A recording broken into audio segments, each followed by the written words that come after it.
शुमाली Korea की मदद से रूस यूक्रेन पर एक बहुत बड़ी क़यामत ढाने जा रहा है। आने वाले दिनों में आप देखेंगे कि बड़े पैमाने पर रूस की जानिब से हमले किए जाएंगे, बहुत दूर तक हमले किए जाएंगे और उन अहदाफ को निशाना बनाया जाएगा जो इससे पहले इसलिए नहीं बनाए जा रहे थे निशाना कि वहाँ पर बहुत बड़ा वॉरहेड चाहिए था, बड़े पैमाने पर तबाही फैलानी थी। एक ही हमला करके उस पूरी फैसिलिटी को, उस पूरे टारगेट को, उस पूरे जो इलाके को तबाह करना था, तो वो रूस नहीं कर पा रहा था। उसके लिए रूस को बहुत ज़्यादा हमले करने पड़ रहे थे। लेकिन अब शुमाली कोरिया ने एक ऐसा क़यामत ख़ेज़ मिज़ाइल दे दिया है, एक इतना मोहलिक मिज़ाइल दे दिया है जो अब रूस से चलाया जाएगा और उसको शुमाली कोरिया का मिज़ाइल यूनिट ही फ़ायर करेगा जो वहाँ पर पहले से मौजूद है। और अब यूक्रेन के बहुत बड़े-बड़े अहदाफ़ हमें तबाह होते नज़र आएँगे। मेरा नाम अज़हर अली ख़ान है और आप देख रहे हैं आज की बात। हवासुंग 11C KN-30 एक बैलिस्टिक मिज़ाइल है, बहुत ही ख़तरनाक है और इतना ख़तरनाक है कि शुमाली कोरिया ने ये जब बनाया था तो उसके ऊपर जब अच्छी तरह टेस्टिंग की थी तो इस बात को इंश्योर कर लिया था कि पूरे साउथ कोरिया को इससे मुख्तलिफ जगहों पर निशाना लगाया जा सकता है। और इसका मतलब ये है कि शुमाली कोरिया जनूबी कोरिया के मुख्तलिफ अहदाफ को तबाह करने की सलाहियत सिर्फ इसी मिज़ाइल के ज़रिए ही रखता था। इसीलिए जब रूस को बहुत ज़्यादा ज़रूरत पड़ी तो इस वक्त शुमाली कोरिया ने KN-30 मिज़ाइल अपने देने शुरू कर दिए हैं, वहाँ पहुँचना शुरू हो गए हैं, उसको फायर करेगा शुमाली कोरिया का वो फ़ौजियों का यूनिट जो माहिर है इस काम के अंदर और ऑलरेडी KN-24, 23 को फायर कर रहा है। यूक्रेन पर बड़े पैमाने पर बैलिस्टिक मिज़ाइल हमलों में शुमाली कोरिया के मिज़ाइल यूनिट का मरकज़ी किरदार है, जो इस वक्त रूस के मुख्तलिफ रीजन्स में बैठ कर वहाँ से फायर कर रहे हैं और फायर करके बैलिस्टिक मिज़ाइल के ज़रिए मुख्तलिफ अहदाफ को तबाह कर रहे हैं, हर तरफ तबाही फैला रहे हैं। और कीव पे होने वाला हमला भी इसमें शामिल है जो बहुत बड़े पैमाने पर किया गया, जिसमें तकरीबन 44 के करीब हाइपरसोनिक मिज़ाइल, बैलिस्टिक मिज़ाइल और क्रूज़ मिज़ाइल फायर किए गए। सबसे पहले डिस्कस कर लेते हैं कि ये KN-30 मिज़ाइल कौन सी बला है और शुमाली कोरिया अगर ये दे रहा है रूस को तो इसका क्या मतलब है। सबसे पहले इसको डिस्कस करते हैं कि ये कितनी दूर तक हमले कर सकता है। अब तक जो हमले किए जा रहे थे वो तकरीबन 410 किलोमीटर दूर तक अहदाफ को निशाना बनाया जा रहा था रूस की जानिब से।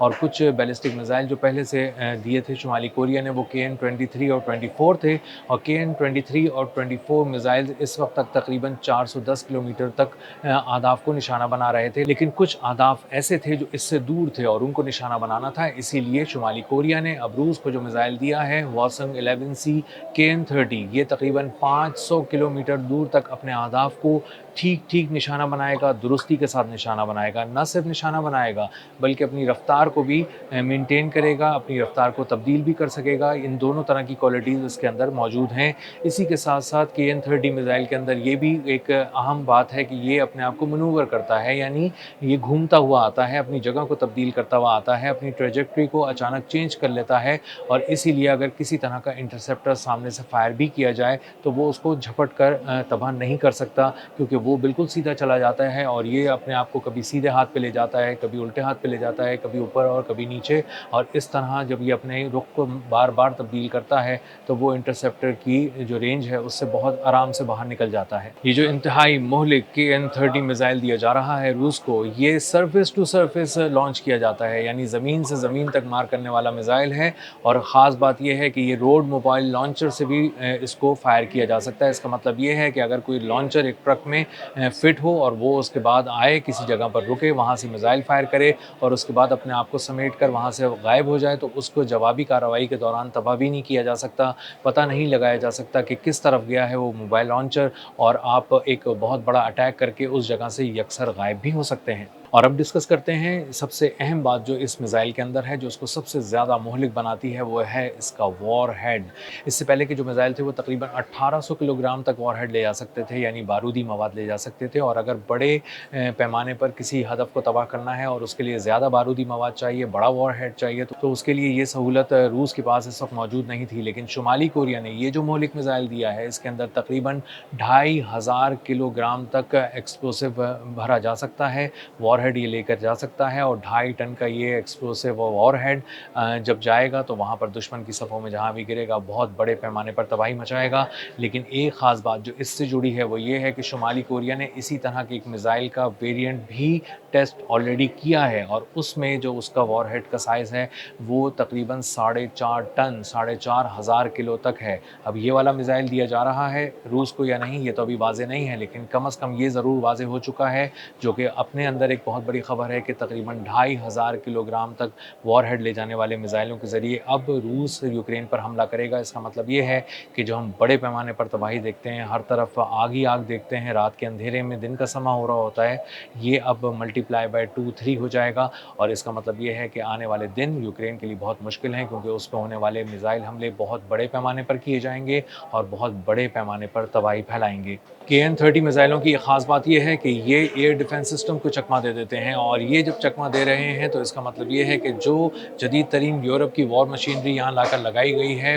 बैलिस्टिक मिसाइल हमलों को रोकने के लिए, ये वहाँ मुकम्मल तौर पर नाकाम हो जाएगी। लेकिन मामला ये है कि इस वक्त तो यूक्रेन के पास इंटरसेप्टर्स हैं ही नहीं, कोई ऐसे मिसाइल नहीं हैं जो बैलिस्टिक मिसाइल को रोकने के लिए फ़ायर किए जाएँ। तकरीबन 31 जुलाई को आखिरी बार एक इंटरसेप्टर फ़ायर किया गया था, जो लास्ट इंटरसेप्टर था यूक्रेन के पास, और उसके बाद पैट्रियट का कोई किसी किस्म का इंटरसेप्टर उसके पास मौजूद नहीं है। वो जाकर अमेरिका से कहता है तो अमेरिका कहता है हमें भी बहुत ज़रूरत है, हम आपको इंटरसेप्टर्स नहीं दे सकते। इसी तरह जब वो यूरोप के पास जाता है तो यूरोप उसको बड़े पैमाने पर मिसाइल देने के बजाय इस तरह की लैंग्वेज में बात कर रहे हैं कि तुम हमसे 5 ले लो, तुम हमसे 10 मिसाइल ले लो, और इतनी छोटे मिसाइल की मकदार के ज़रिए वो कुछ भी नहीं कर सकता, क्योंकि उसके ऊपर जो मिसाइल फायर किए जाते हैं वो कभी 50 होते हैं, कभी 100 होते हैं, और उनको रोकने की सलाहियत अब मुकम्मल तौर पर यूक्रेन में ख़त्म हो चुकी है। जो थोड़ी बहुत मदद यूरोप यूक्रेन की कर भी रहा है किसी तरह से, वो उसके लिए मुकम्मल तौर पर नाकाफ़ी है, क्योंकि जिस लेवल पर हमले करता है रशिया वो बहुत बड़ा लेवल है, बहुत बड़ा पैमाना है और हर तरफ वहाँ पर तबाही फैला देता है।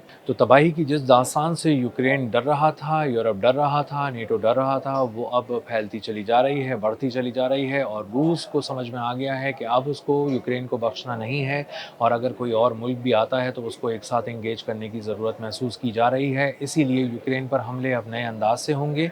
बड़े पैमाने पर होंगे, उसके नए अहदाफ को निशाना बनाया जाएगा। जिस तरह उसके पोर्ट्स को तबाह किया गया, जिसके उसके दारुल हुकूमत में हर तरफ तबाही फैलाई गई गुज़िश्ता रोज़, बड़े पैमाने पर मुख्तलिफ़ जगहों पर हमले किए गए, बिजली घरों को उड़ाया गया, पोर्ट्स को उड़ाया गया, जहाज़ों को उड़ाया गया, पुलों को उड़ाया गया, और इस तरह के इंफ्रास्ट्रक्चर को उड़ाया गया जहाँ पर बहुत बड़े पैमाने पर एक्सपोर्ट्स का सामान रखा जाता है, और उसकी एक्सपोर्ट्स को, मईशत को भी एक साथ झटके लगाए जा रहे हैं यूक्रेन की। और उसकी मदद को आने वाले पोलैंड के अंदर जाकर भी एक मिसाइल गिर चुका है, उसकी मदद को आने वाले रोमानिया के अंदर भी ड्रोन दाखिल हो चुके हैं, और इसी तरह मुख्तलिफ़ किस्म के ममालिक नेटो से जुड़े हुए, यूरोप से जुड़े हुए ये शिकायत कर रहे हैं कि रूस कहीं ना कहीं किसी न किसी अंदाज से दरअंदाजी कर रहा है, छेड़खानी कर रहा है और उनके सब्र को आजमा रहा है। और CIA ये रिपोर्ट पहले ही दे चुकी है कि इस तरह का कोई हमला बड़े पैमाने पर किया जा सकता है रूस की जानिब से, ताकि नेटो का इत्तेहाद चेक किया जाए और ये भी देखा जाए कि नेटो किसी मुश्किल वक्त में, आजमाइश के वक्त में अपने किसी रुकन ममालिक की, रुकन मुल्क की मदद को आता है या उससे कन्नी कतरा कर निकल जाता है। और सबसे अहम ये